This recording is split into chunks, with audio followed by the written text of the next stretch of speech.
아멘. 오늘은 주님께서 사랑하시는 우리에게 주시는 말씀, 주님께서 사랑하시는 우리에게 주시는 말씀이라고 하는 제목으로 함께 하나님의 말씀 나누기를 원합니다. 좋은 교회 성도 여러분, 아마 지금 여러분에게 가장 큰 염려와 근심 또는 걱정거리가 무엇입니까? 갑자기 침묵하시는데, 그러면 여러분 마음속에 염려와 근심과 걱정거리가 없는 분 손 들어보세요. 네, 그럼요. 하이리도 있는데 여러분들 없겠습니까? 다 있죠. 우리 모두에게는요, 이 세상에 사는 동안 많은 근심과 그 다음에 염려와 걱정거리를 늘 안고 삽니다. 그러나 찬송가의 가사처럼 내 근심 변하여 내 기도가 되었고 내 한숨 변하여 내 노래 되었네. 주님을 찬송하면서 우리가 그리스도인으로서 얻게 되는 특권이 무엇입니까? 우리의 근심과 걱정을 하나님께 맡길 수 있는 은혜인 거죠. 주님께 나아와서 얘기할 수 있고 모든 것을 드릴 수 있는 은혜가 우리에게 있는 거죠. 그 은혜 가운데 늘 사는 저와 여러분들 되기를 바랍니다. 아멘.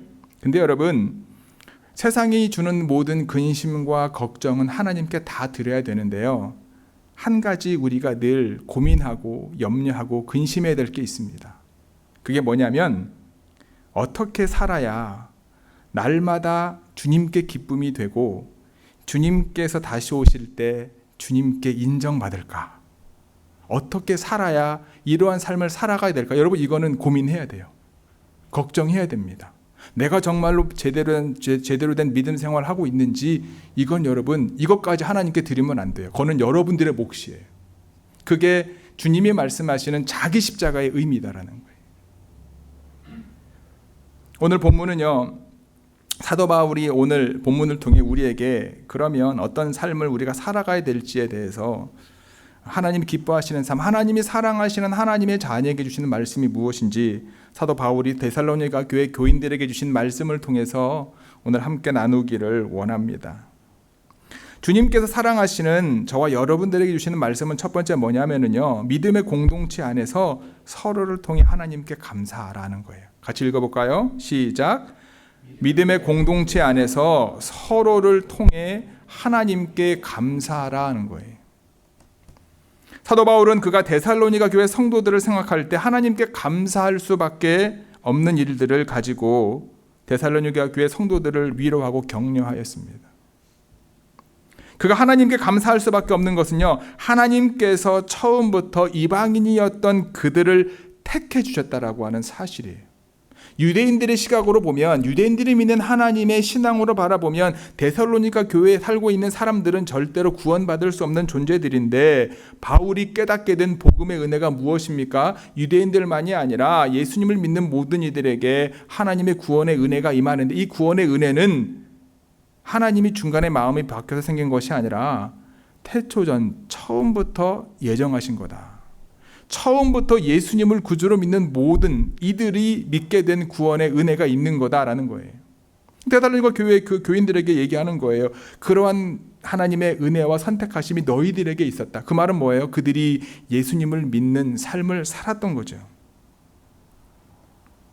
하나님께서 처음부터 구원의 경륜을 정하시고 그리스도의 십자가와 부활을 믿고 순종하는 모든 이들에게 성령의 역사를 통해서 구원받게 될 것이고 거룩하게 될 것이고, 그 모든 것을 위해서 하나님이 선택하셨는데 그들 중에 누가 있는 거예요? 데살로니가 교회 교인들이 있는 거예요.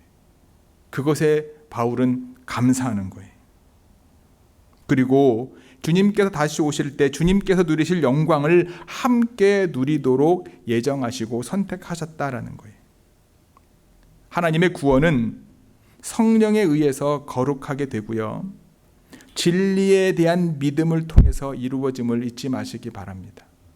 구원의 은혜는요, 나의 노력과 열심과 내가 가지고 있는 실력이 아니라 하나님의 전적인 선택하심이 있고요, 하나님이 선택된 이들에게 하나님의 영을 부어주시면 거룩하게 되고요, 그리고 그 주님의 영으로 말미암아 진리 되신 예수님이 나의 구원자이심을 고백하는 믿음까지 얻게 된다. 그래서 구원을 이루어가는 삶을 살 수 있게 된다는 거예요. 요한복음 3장 5절은 이런 말합니다. 같이 읽어볼까요? 시작. 예수께서 대답하시되 진실로 진실로 내게 이르노니 사람이 물과 성령으로 거듭나지 아니하면 하나님의 나라에 들어갈 수 없느니라. 아멘. 물과 성령으로 거듭나서 거룩해지면 예수님을 그리스도로 믿게 되는 믿음을 얻게 되는 거죠. 하나님께 회개하고 예수 그리스도를 믿고 구원을 받으라고 복음 안에서 바울은 데살로니가 교인들을 부르신 거고, 오늘 말씀을 통해 다시 한번 저와 여러분들을 부르시고 계시다라고 하는 사실입니다.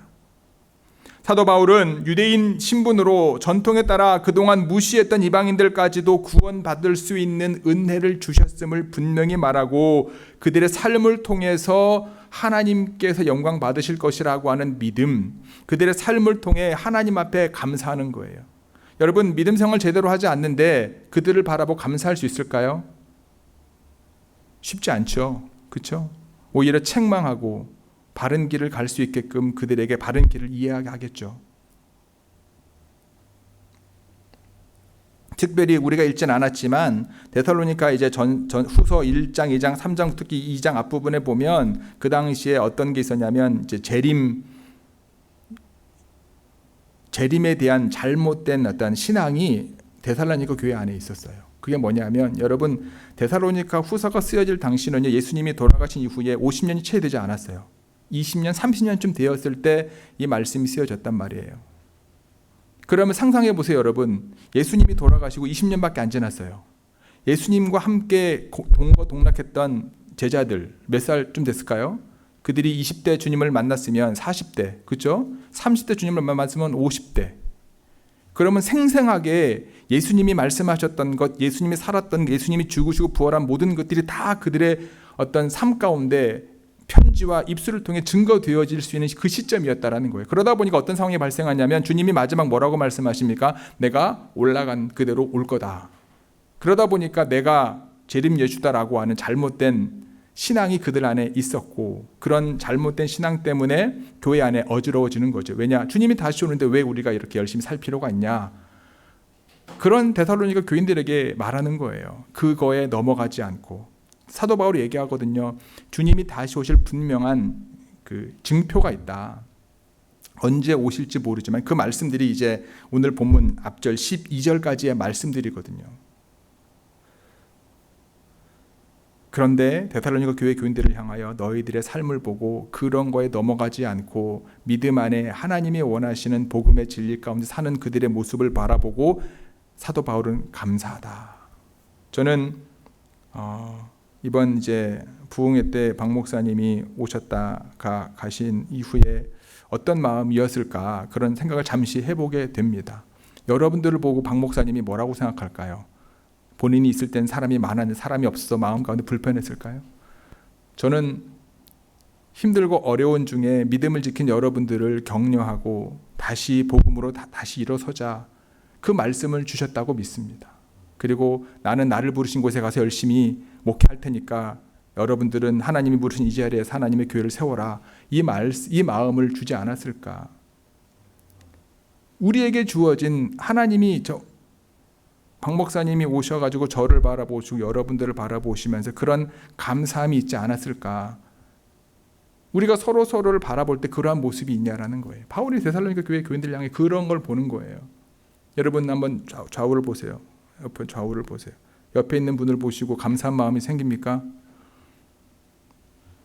힘들고 어려운 중에도 믿음을 지킨 여러분 옆에 있는, 지금 여러분 옆에 있는 앉아있는 우리 좋은 교회 성도님들 서로를 바라보면서 믿음의 도전을 받고 하나님의 은혜 가운데 구원의 삶을 살아가는 그들을 통해 내 마음속에 감사한 마음이 생기냐, 그거예요. 로마서 8장 29, 30절에 이런 말씀이 있어요. 같이 읽어볼까요? 시작.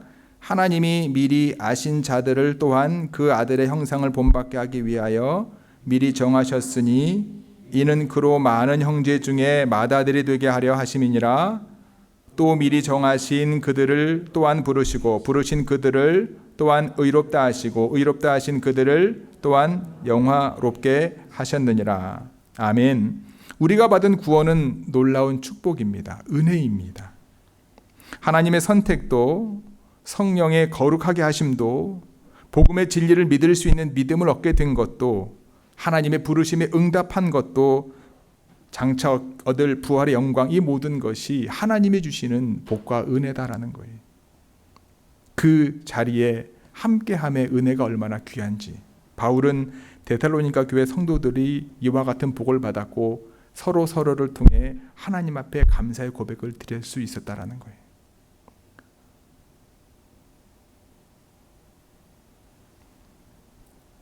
그런 얘기할 때가 많잖아요, 여러분. 뭐 선생님들이나 이제 훈계하시는 분들이 이 말씀을 꼭 누가 들어야 되는데, 근데 그 말씀들이 없는 사람에겐 안 들리고 있는 사람에겐 들리는 경우가 많다. 그렇죠? 우리가 신앙 안에서 여러분 없는 사람들이 아니 지금 있는 사람, 그 사람이 얼마나 귀하고 그를 통해 받게 된 하나님의 은혜가 얼마나 감사한지 그 고백이 저와 여러분들 가운데 늘 있게 되기를 간절히 소원합니다. 서로를 바라보면서 하나님 앞에 감사할 수 있는 모습, 내가 구원받은 것에 감사할 뿐만 아니라 지금 내 옆에 있는 지체도 함께 구원받은 것에 감사하는 여러분과 제가 되기를 주님의 이름으로 간절히 축복하고 기도합니다. 그러니까 믿음의 공동체 안에 그 모습이 있으면 그것이 하나님이 주신 마음이다. 두 번째는요, 주님께서 사랑하시는 우리에게 주시는 말씀은요, 굳건하게 서서 믿음의 선배들의 가르침을 지키라는 거예요. 같이 읽어볼까요? 시작. 굳건하게 서서 믿음의 선배들의 가르침을 지키라. 15절 말씀 함께 읽겠습니다. 시작. 그러므로 형제들아 굳건하게 서서 말로나 우리의 편지로 가르침을 받은 전통을 지키라. 아멘. 이러므로 난 태초에 택함을 받은 귀한 은혜를 받았기 때문이다. 그래서 하나님이 내리신 은혜로 구원의 방주에 들어올 수 있게 되었으니 어떤 어려움이나 환난에도 흔들리지 말고 굳건하게 그 은혜를 지키라. 이렇게 권면하는 겁니다. 구원의 방주에서 자신을 지킬 수 있는 방법은 무엇입니까? 사도 바울이 직접 입으로 전한 말씀이나 편지로 써보낸 것이나 사도들을 통해 전달된 믿음의 교훈 이후 진리일 것입니다. 그 당시에는 성경이 쓰여지기 전이었기 때문에, 그 당시만 해도 아직 신약 성경이 없었던 때이기 때문에 더 그렇습니다. 하지만 우리는요, 하나님께서 많은 믿음의 선배들을 통하여 하나님의 말씀인 성경책이 신약 시대에 주어졌지 않습니까? 그래서 우리는 말씀을 통해서 하나님이 원하시는 선배들의 가르침이 무엇이고 하나님이 그 말씀을 통해서 우리에게 뭐라고 말씀하시는지 깨닫게 되는 거잖아요. 누가복음 1장 4절 같이 읽어볼까요? 시작. 우리 중에 이루어진 사실에 대하여 처음부터 목격자와 말씀에 일꾼된 자들이 전하여 준 그대로 내력을 저술하려고 붓을 든 사람이 많은지라. 그 모든 일을 근원부터 자세히 미루어 살핀 나도 데오빌로 각하에게 차례대로 써보낸 것이 좋은 줄 알았노니 이는 각하가 알고 있는 바를 더 확실하게 하려 함이로라. 데오빌로가 여러 가지 사도들의 말과 증언을 통해 들었던 것을 확실하게 하기 위해서 누가복음을 썼다. 누가복음과 사도행전을 누가가 쓰지 않습니까? 우리가 알고 있는, 우리가 믿고 있는, 우리가 읽고 있는 신약 성경은 이러한 사도들의 선배들의 믿음의 고백이다. 또 그 믿음의 고백이 하나님의 말씀에 성취일 수 있는 이유는 구약의 말씀의 성취가 예수님을 통해 이루어졌고 그의 삶을 통해 사도들을 통해 우리에게 전해졌다라는 거예요. 그래서 우리가 하나님의 말씀이 중요하고 말씀을 읽으라고 계속해서 권면하는 거예요. 우리가 믿음 안에 굳건히 서기 위해 다른 게 필요한 게 아니에요. 하나님의 말씀을 지키는 것. 지키는 것은 붙잡고 있는 것이 아니라 하나님의 말씀대로 살아가는 것. 그런 얘기를 하더라고요. 제가 지난주에 세미나에 참석한 적이 있는데 그분이 이제 강의하시는 중에 그런 얘기를 하더라고요. 강의하다가 마지막에 적용할 때쯤 되면 이런저런 얘기하는데 열심히 살겠습니다. 열심히 신앙생활 하겠습니다. 열심히 한 주간도 승리하겠습니다. 이런 말씀들을 되게 많이 한대요. 우리도 그렇잖아요. 근데 그런 얘기들은요, 쉽게 말하면 그분 얘기로는, 그분의 관점으로는 그냥 뜬구름 잡는 식의 결단과 적용이라고 그러더라고요. 무슨 얘기냐면 하나님의 말씀을 듣고 그걸 내 삶 가운데 적용하려면 구체적인 적용점이 있어야 된다는 거예요. 예를 들면 하나님의 말씀대로 한 주간 승리하겠습니다. 그럼 어떻게 승리할 거냐는 거예요. 누구와 어떤 관계 속에 승리할 거냐는 거예요. 예를 들면 내가 이제 아까 말씀드렸잖아요. 1번이 뭐였습니까? 서로를 통해서 구원받은 서로를 통해서 하나님의 은혜에 감사해야 된다라고 얘기했잖아요. 그럼 어떻게 적용할 수 있을까요? 그럼 한 주간 동안 예를 들면 이런 거죠. 내가 오늘 한 주간 동안 있으면서 아무개 권사님께 권사님의 어떤 삶의 모습을 보고 내가 정말 도전이 되고 감사합니다. 권사님이 우리 좋은 교회 지체라 너무나 감사합니다. 이런 문자를 보내는 적용, 이게 제대로 된 적용이라는 거예요. 우리는 하나님의 말씀을 듣고 들을 때 고개 끄덕끄덕거리고 난 다음에 그 다음에 이제 밥 먹고 나간 다음부터는 그 말씀을 갖고 살아가면 좋겠는데 내 삶 가운데 구체적으로 나와 관계된 이들과의 관계 속에서 정말 실제적으로 적용하고 있는가, 그 얘기를 하는 거거든요. 바울이 데살로니가 교회에게 원하는 것, 그들이 하나님의 말씀을 붙잡고 지키는 게 무엇이냐면 말씀을 그냥 갖고 있는 것만이 아니라 그 말씀대로 살아가는 것에 대해서 말씀하고 있다는 거예요. 저와 여러분들에게도 동일하다라는 거예요. 누가복음의 아까 1장 우리가 읽었던 것처럼 누가가 그 하나님의 말씀을 기록한 이유가 들었던 것이 뭐예요? 들었던 말씀이 더 확실하게 하기 위해서. 그러니까 저를 통해서 또는 여러분들이 뭐 성경을 읽거나 하나님의 말씀을 누군가로 들었을 때 그 말씀이 더 확실해지기 위해 필요한 게 뭐냐 하면 그 말씀대로 살아가야 되는 거예요. 제가 고3 때 저에게 큰 도전이 됐던 책이 하나 있어요. 그게 뭐냐면 예수님이라면 어떻게 하실까? 지저스 우드 유두 그 말 그거잖아요. 제가 고3 때 그 책을 딱 첫 장을 어떻게 펼치게 되는데 한번 읽고 난 다음에 제가 솔직히 말씀을 드리면 책을 펼친 다음에 그대로 스트레이트로 바로 읽었던 책이 그 책이 유일합니다.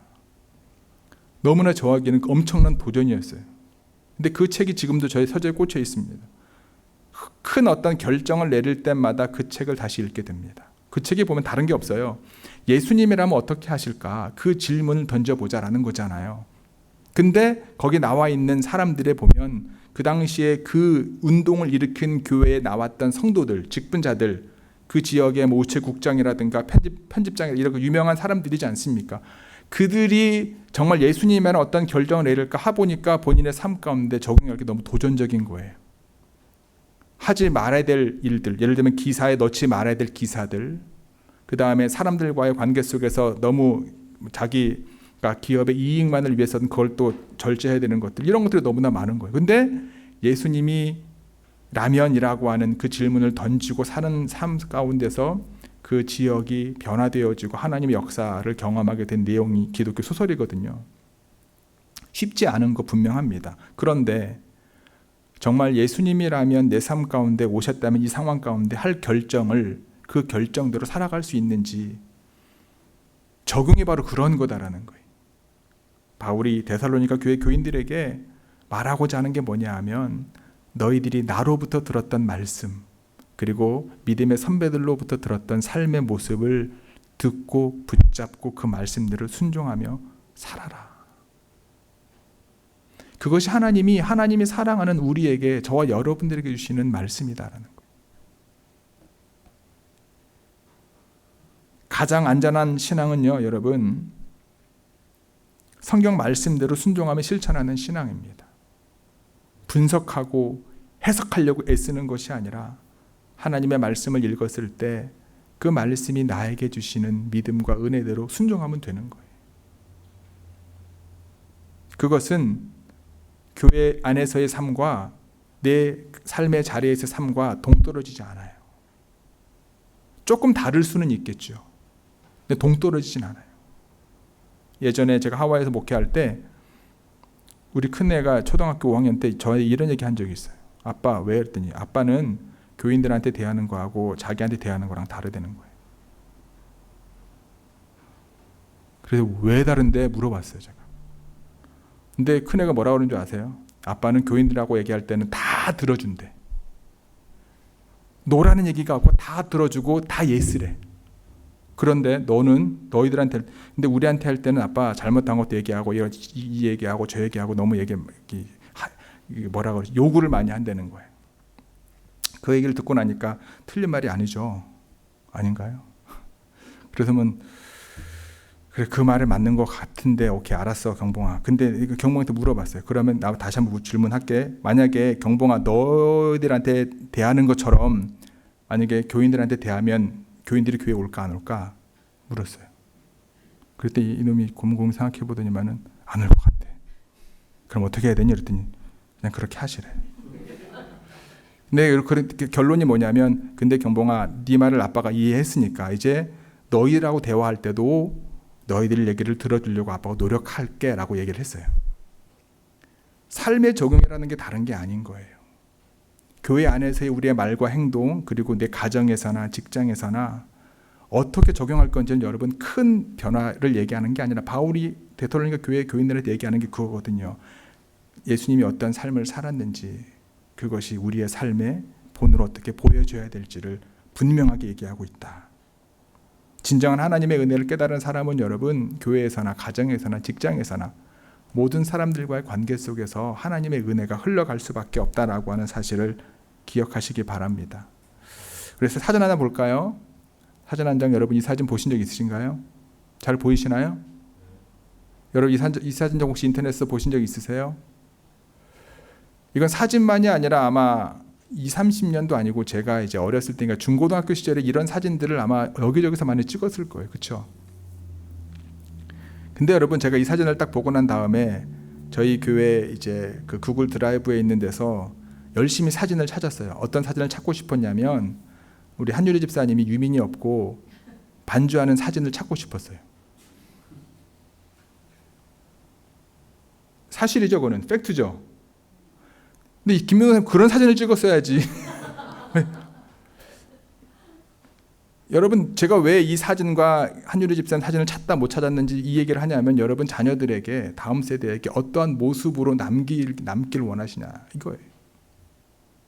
믿음의 본이라는 게 뭐냐라는 거예요. 여러분 자녀들에 대해서 눈물 흘리며 기도하는데, 자녀들이 여러분들이 눈물 흘리며 기도하는 거 알아요?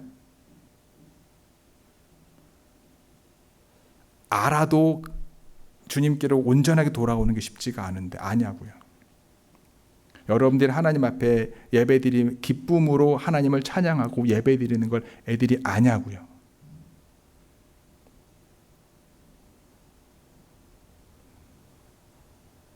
다음 세대에게 남겨줘야 될 거 하나님의 말씀이죠. 그렇죠? 우리가 그 말씀을 통해 하나님의 뜻을 깨닫기 때문에, 우리가 배운 하나님의 말씀, 그리고 여러분들이 신앙생활하면서 목사님들이나 또는 여러 가지 인터넷이나 성경 말씀을 깨닫게 된 것들을 우리 다음 세대에게 물려주어야 되겠지요. 근데 그 모든 것들보다 더 중요한 게 뭐냐라는 거, 여러분들이 정말로 그 말씀 붙잡고 사는 삶을 보여줘야 되는데, 여러분 자녀들이, 여러분 다음 세대가, 청년들이 여러분들을 보았을 때 어떠한 모습이 떠오르냐라는 거예요. 이러한 모습이 떠올라야 되지 않을까, 그 얘기를 하고자 하는 거예요. 바울이 데살로니가 교회 교인들에게 얘기하고자 하는 게 바로 그거다. 저와 여러분들이, 예를 들면 그거예요. 교회에서만이 아니에요, 여러분. 아마 제가 알고 있기로는 여러분들 애들이 잘 때 애들을 위해서 기도해 주는 걸로 제가 알고 있어요. 다는 아니겠지만 그거는 애들이 어렸을 때뿐만 아니라 자라서도 마찬가지겠죠. 저도 우리 애들한테 매일 밤에 잘 때 기도는 못 해주지만 경봉이나 서연이나 자신을 위해서 기도해 주고 있는 어머니를 기억하는 거예요. 우리 둘째 같은 경우에는 하나님의 존재를 집사람이 기도하는 거 보고 느꼈다라고 초등학교 때 얘기했던 기억이 납니다. 성도다운 성도의 삶, 그리고 예배다운 예배를 드리는 교회, 교회다운 교회를 세우는 우리의 작은 헌신과 순종을 통해서 하나님께 영광을 돌리고 이웃들에게 덕과 은혜를 끼치는 삶을 살기를 주님의 이름으로 축복합니다. 가까이에는 여러분들 자녀들에게, 다른 사람 탓할 필요 없어요. 그렇죠? 멀리 가 있어요? 그러면 전화 통화해가지고 전화로 기도하시면 되죠. 엄마가 전화로 한국말로 눈물을 흘리며 기도하는데 그 기도를 안 들을 아들, 딸이 어디 있습니까? 그렇잖아요. 세 번째, 주님께서 사랑하시는 우리에게 주시는 말씀은 뭐냐면, 따라 읽겠습니다. 같은 제목으로 함께 기도하라. 같은 제목으로 함께 기도하라. 16, 17절 말씀 읽겠습니다. 시작.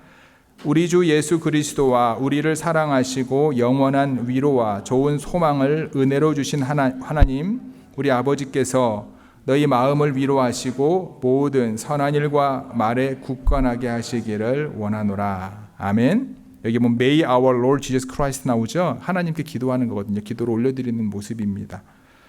사도 바울은 그가 데살로니가 교회 성도들을 위해 하나님께 기도드리는 제목을 데살로니가 교회 성도들에게 소개하면서 그들도 같은 기도 제목을 가지고 함께 기도하기를 기대하고 있습니다. 사도 바울은 자신이 드리는 기도에 하나님을 이렇게 소개하죠. 우리를 사랑하시고 영원한 위로와 소망을 은혜로 주신 하나님. 하나님은 절대적인 사랑과 영원한 위로와 소망을 값없이 은혜로 주시는 분이시므로 그분께 데살로니가 교회 성도들을 도와주실 것을 부탁하고 기도하고 있다라는 거예요. 첫 번째, 주님과 하나님께서 도와주셔서 큰 환난 중에 있는 데살로니가 교회 성도들을 위로해 주실 것을 기도하고 있는 거예요. 우리가 서로를 위해 기도할 때 하나님의 은혜로 힘들고 어려운 중에 있는 지체를 위해서 기도할 때 하나님의 위로가 그들에게 임하기를 기도하는 것. 심한 핍박으로 인해서 육적으로 정신적으로 지쳐있고 영적으로도 잘못된 죄림관 때문에 불안해하고 있었던 그들을 위해서 하나님이 내리시는 위로가 임하기를 바울은 기도하고 있다는 거예요. 근데 우리도 마찬가지지 않을까? 여러분, 늘 우리가 바른 신앙을 갖고 살지 못할 때가 있잖아요. 왜냐하면 워낙 듣는 이야기들이 많아서 때로는 내 생각과 내 감정이 앞설 때가 있고 때로는 성경이 아닌 사람의 생각과 사람의 감정이 앞설 때가 있는데 그로 인해서 겪게 되는 어려움과 환란이 있을 수도 있고요. 또는 어떤 전체적인 분위기 속에서 데살로니가 교회가 겪고 있는 잘못된 재림관으로 인해서 교회 안에서 여러 가지 생각들이 다른 의견들이 나올 수가 있는데 그때 우리가 기도해야 될 것은 무엇입니까? 무엇이 옳으냐 무엇이 그르냐가 아니고요. 하나님의 은혜와 사랑과 위로가 함께하기를 서로 기도하는 거다. 바울이 이 기도 제목으로 함께 기도하자 그렇게 권면하는 거예요. 두 번째 기도 제목은요. 데살로니가 교회 성도들의 행동이나 말이 언제나 하나님 앞에 영광을 돌릴 수 있고 사람 앞에 은혜가 되도록 굳게 지켜주기를 기도하는 거예요. 하나님 앞에서 영광 그리고 사람들 앞에서 뭐예요? 은혜가 되도록. 우리가 신앙 안에 그런 얘기를 합니다. 하나님이 어디에나 계시는 분이라고 믿죠. 하나님은 모든 일을 다 할 수 있는 분이시라고 믿습니다. 근데 우리의 말과 행동은 하나님이 어디에나 계시지 않은 분처럼 내가 선하고 좋고 착하고 좋은 일 말할 때는 내 옆에 계시고 내가 내 감정이 복받쳐서 다른 사람을 블레임하거나 평가하거나 저지할 때는 잠시 딴 데가 계시고 이렇게 느낄 때가 많아요. 내가 할 만한 일을 할 때는 하나님이 나와 함께 하시되 이 일을 할 수 있어라고 고백하고 내가 도저히 하기 힘든 일들 할 때는 하나님이 그 순간 나와 함께 계시지 않는 것처럼 느낄 때가 사실 있잖아요. 우리가 믿는 하나님은 무소부지 하나님을 믿고 전능하신 하나님을 믿는데 우리의 삶 가운데서는 그 하나님의 은혜를 잊어버릴 때가 많다. 바울이 그 고백을 하는 거예요. 그 하나님을 위해서 같이 기도하자. 내가 너희들을 위해서 기도할 테니까 너희들도 나를 위해서 기도해달라. 우리 믿음의 우리 좋은 교회 공동체가 그러한 공동체가 되었으면 좋겠어요. 그래서 서로를 위해서 기도할 때 늘 하나님의 위로가 함께하기를. 그리고 저도 이제 늘 기도하지만 여러분들도 저를 위해 기도할 때 하나님 우리 목사님의 말과 행동이 언제나 하나님 앞에서 영광 돌릴 수 있는 삶을 살게 해주시고 사람들 앞에서 은혜가 될 수 있도록 주여 붙잡아 주십시오. 그런 기도가 서로를 기도하면 여러분 달라져요. 서로를 대할 때 태도가 달라집니다. 근데 우리 안에 그러한 모습이 되면 우리 교회가 그런 교회가 되어지면 누구든지 우리 교회에 와서 그런 은혜와 사랑을 받을 수 있는 거죠. 사도 바울의 소망은요. 데살로니가 교회 성도들이 한 사람도 빠짐없이 주님께서 다시 오실 때 다 구원받는 것이었습니다. 그래서 기도도 끝까지 하나님께서 그들을 지켜주셔서 모든 말과 행동이 하나님 앞에 올바를 수 있도록 사람들 앞에 은혜 끼치도록 기도했던 거예요. 하나님께서는 예수님 믿고 구원받는 우리를 사랑하셨고 세상에 그 누구도 줄 수 없는 영원한 위로와 좋은 소망 곧 부활과 천국과 영생의 소망을 은혜로 주셨음을 잊지 마시기 바랍니다. 세상은 요동하는 바다 같고 인생의 행로는 고생과 수고가 많아서 삶의 현실 속에서 불안하기도 하고요. 낙심치 않게 되기 위하여 때로는 위로가 필요합니다. 사람의 위로가 주는 순간에 기쁨이 있지만 하나님이 주시는 위로로 늘 주님 앞에 감사함으로 나아갈 수 있는 저와 여러분 모두가 되기를 소망합니다. 우리는 함께 우리 주 예수 그리스도와 하나님 아버지께서 우리의 마음을 위로하시고 모든 선한 말과 선한 일에 우리를 굳게 하시기를 위해서 서로를 위해서 기도해야 됩니다. 그 자리에 우리가 늘 즐겨 나아가는 저와 여러분 모두가 되기를 하나님 주님의 이름으로 간절히 축복합니다. 말씀을 정리합니다. 하나님께서 바울을 통해 데살로니가 교회에게 주신 말씀은요, 무엇이었습니까? 첫 번째는 믿음의 공동체 안에서 서로를 통해서 하나님께 감사할 수 있는 제목이 드러나야 된다. 여러분 그런 얘기 자주 하시잖아요. 두 번째는 뭐예요? 굳건하게 서서 믿음의 선배들의 가르침을 지켜라. 지금 여러분들이 이곳에 있는 것은 우리 믿음의 선배들, 우리 좋은 교회를 통해서 또는 여러분들 좋은 교회 아니라 또한 여러분들이 알고 있는 믿음의 선배들의 삶을 통해서 하나님의 은혜를 경험했기 때문에 이 자리를 지키고 있을 거라 믿습니다. 그러면 여러분 자녀들인 다음 세대는요, 우리가 어떤 믿음의 선배로서 삶을 살아가는지 그 모습을 보고 그들에게 간직할 수 있는 주님의 말씀과 삶의 본이 되어야 되겠죠. 그것을 우리에게 권면하고 있고, 마지막 세 번째로 한 마음으로 한 같은 제목을 가지고 기도하되, 어떤 기도입니까? 첫 번째는 힘들고 어려운 중에 하나님의 위로가 함께하기를 서로를 위해 기도해야 되고요. 두 번째는 말이나 행동이나 언제나 하나님께는 영광, 사람에게는 은혜가 되는 삶을 살 수 있기 위하여 서로를 위해서 기도해야 될 줄 믿습니다. 이번 한 주간 동안 여러분 적용하시기 바랍니다.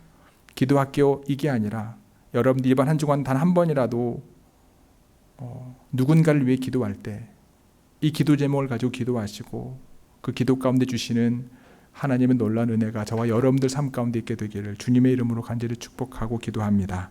아멘.